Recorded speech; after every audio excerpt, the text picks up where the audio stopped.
जी महाकाल, वंदे मातरम, जय हिंद दोस्तों। आज हम स्टार्ट करने जा रहे हैं farming system, precision farming and sustainable agriculture का पार्ट नंबर 8, जो कि आपके एग्जाम के लिए बहुत ज़्यादा इंपॉर्टेंट है दोस्तों। इसके जो पार्ट 7 है पहले ही अपलोड कर किए जा चुके हैं, जो कि इसकी लिंक आपको डिस्क्रिप्शन बॉक्स में दी गई है दोस्तों।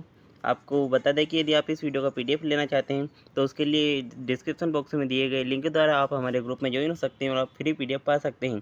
साथ ही इन नंबर पर आप ज्वाइन लिख करके मैसेज भी कर सकते हैं, जिससे आपको ग्रुप में ज्वाइन कर दिया जाएगा और जो PDF मटेरियल है वो आपको अवेलेबल करवा दिया जाएगा दोस्तों। इस चैनल पर आपके सभी वीडियोस जो है हर सेम के वीडियोस अवेलेबल करवाए जाते हैं। साथ ही साथ दोस्तों आपको अदर जो एग्रीकल्चर रिलेटेड जानकारी है सारी यहाँ पर मिलेगी। आइए स्टार्ट करते हैं आपका क्वेश्चन एक मोटिवेशनल क्योट के साथ में कि विद्यार्थी जीवन में आपके पास बहुत मौके होते हैं गलती करने के लिए। विद्यार्थी जीवन में आपके पास बहुत मौके होते हैं गलती करने के लिए। आप जितना ज़्यादा गलती करते जाएंगे उतना ज़्यादा ही सीखते जाएंगे दोस्तों। जैसा कि कहते हैं कि ठोकर खाकर ही ठाकुर बनते हैं, वैसे ही आप जितनी ज़्यादा गलतियाँ करोगे उतना ज़्यादा ही आप सीखोगे। जैसे कि कहा जाता है कि failure is the best teacher. Okay, start करते हैं आपका फर्स्ट क्वेश्चन है कि स्वतंत्र भारत के प्रथम कृषि मंत्री कौन थे दोस्तों। स्वतंत्र भारत के प्रथम जो कृषि मंत्री थे आपके रफ़ी अहमद किदवई थे। कौन थे? रफ़ी अहमद किदवई थे, जिनके नाम पर मध्य प्रदेश के सीहोर में आर्य के नाम से कॉलेज भी बनाया गया, जिसका फुल फॉर्म होता है रफ़ी अहमद किदवई। और प्रेजेंट में आपके जो कृषि मंत्री कौन है भारत के? नरेंद्र सिंह तोमर। सेकंड क्वेश्चन है दोस्तों आपका कि ICAR का पुनर्गठन कब हुआ दोस्तों। ICAR का पुनर्गठन जो आपका 1965 में और 1975 में हुआ था। नेक्स्ट क्वेश्चन की ओर बढ़ते हैं। कुल पावर जनरेशन में सर्वाधिक हिस्सा किसका है दोस्तों। कुल पावर जनरेशन में सर्वाधिक हिस्सा जो होता है आपका थर्मल पावर का होता है। किसका होता है? थर्मल पावर का होता है। नेक्स्ट क्वेश्चन है कृषि व्यवसाय पर आधारित सर्वाधिक व्यक्ति वाला देश कौन सा है दोस्तों। कृषि आय पर आधारित सर्वाधिक व्यक्ति यदि किसी देश में पाए जाते हैं तो आपका कौन सा देश है? नेपाल है, जहाँ पर 93.3 मिलियन जो पीपल थे वो आपके कृषि व्यवसाय पर आधारित हैं। यह कृषि व्यवसाय एग्रीकल्चर पर डिपेंड करते हैं। नेक्स्ट क्वेश्चन है आपका कि भारत में जोत का औसत आकार क्या है दोस्तों। जो भारत में जोत का औसत आकार है 1.69 हेक्टेयर है। कितना है? 1.69 हेक्टेयर है। नेक्स्ट क्वेश्चन की ओर बढ़ते हैं कि राष्ट्रीय कृषि विज्ञान संग्रहालय दोस्तों, राष्ट्रीय कृषि विज्ञान संग्रहालय कब और कहाँ पर स्थापित किया गया? 2004 में न्यू दिल्ली में स्थापित किया गया। कहाँ पर? 2004 में न्यू दिल्ली में स्थापित किया गया। नेक्स्ट क्वेश्चन है राष्ट्रीय जैव विविधता मंडल कहाँ स्थित है दोस्तों। जो आपका राष्ट्रीय जैव विविधता मंडल है वह आपका चेन्नई में स्थित है। कहाँ पर है? चेन्नई में स्थित है। कौन सा? नेशनल बायोलॉजिकल बोर्ड, NBB का फुल फॉर्म क्या होता है?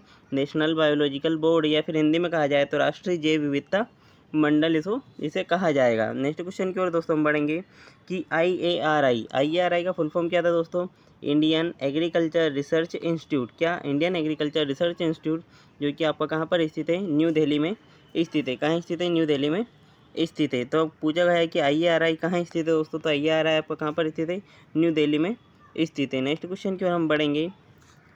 नेक्स्ट क्वेश्चन आपका है होने वाला है कि बहुफसली कृषि का प्रकार है दोस्तों। बहुफसली जो कृषि है उसका प्रकार आपका ओवरलैपिंग खेती है। कौन सी? ओवरलैपिंग खेती जो है आपकी बहुफसली कृषि का प्रकार है। नेक्स्ट क्वेश्चन आपका है भारत में सर्वाधिक उपज किस फसल की है दोस्तों। भारत में सर्वाधिक उपज आपकी धान की फसल की होती है। किस फसल की होती है? धान की फसल की होती है। नेक्स्ट क्वेश्चन है बारानी कृषि में अपनाते हैं दोस्तों। जो बारानी कृषि होती है उसमें हम एक फसली खेती पद्धति को अपनाते हैं। कौन सी?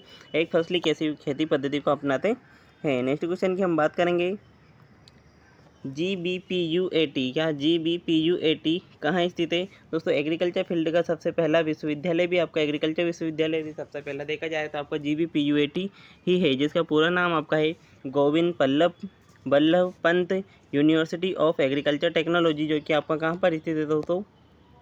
जो कि आपका उत्तराखंड में स्थित है। कहाँ स्थित है? उत्तराखंड में स्थित है। कई बार पूछा जाता है कि GBPUAT का फुल फॉर्म क्या है तो दोस्तों क्या है? Govind Ballabh Pant university of agriculture technology.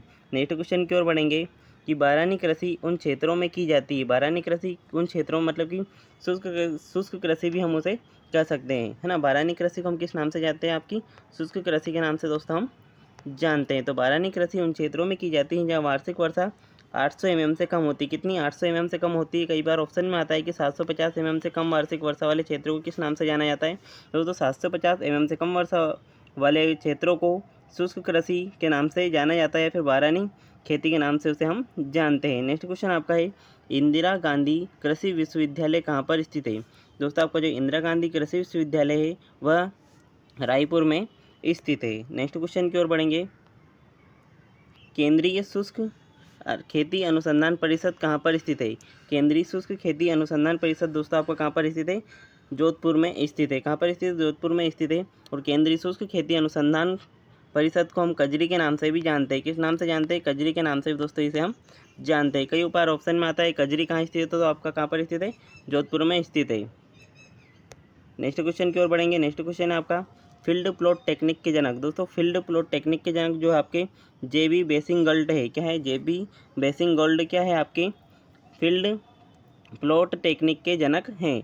और केंद्रीय शुष्क खेती अनुसंधान परिषद आपका कहाँ पर स्थित है, जोधपुर में स्थित है। दोस्तों आपका जो पार्ट नंबर 8 है, farming system precision farming sustainable agriculture का पार्ट नंबर 8 यहीं समाप्त करते हैं। मिलते हैं नेक्स्ट पार्ट में बहुत जल्द ही। नेक्स्ट पार्ट आपका जो है अभी कुछ ही टाइम बाद अपलोड कर दिया जाएगा, जो कि आपका पार्ट नंबर 9 होगा। और आपके इससे रिलेटेड कम से कम 15 से 16 पार्ट अपलोड किए जाने हैं। तो चैनल पर यदि आप नए हैं तो चैनल को सब्सक्राइब कर लीजिए और नोटिफिकेशन को ऑन कर लीजिए। कमेंट में वंदे मातरम लिखना ना भूलें और वीडियो को लाइक ज़रूर कीजिएगा। मिलते हैं नेक्स्ट वीडियो में। जय हिंद, वंदे मातरम, जय श्री महाकाल।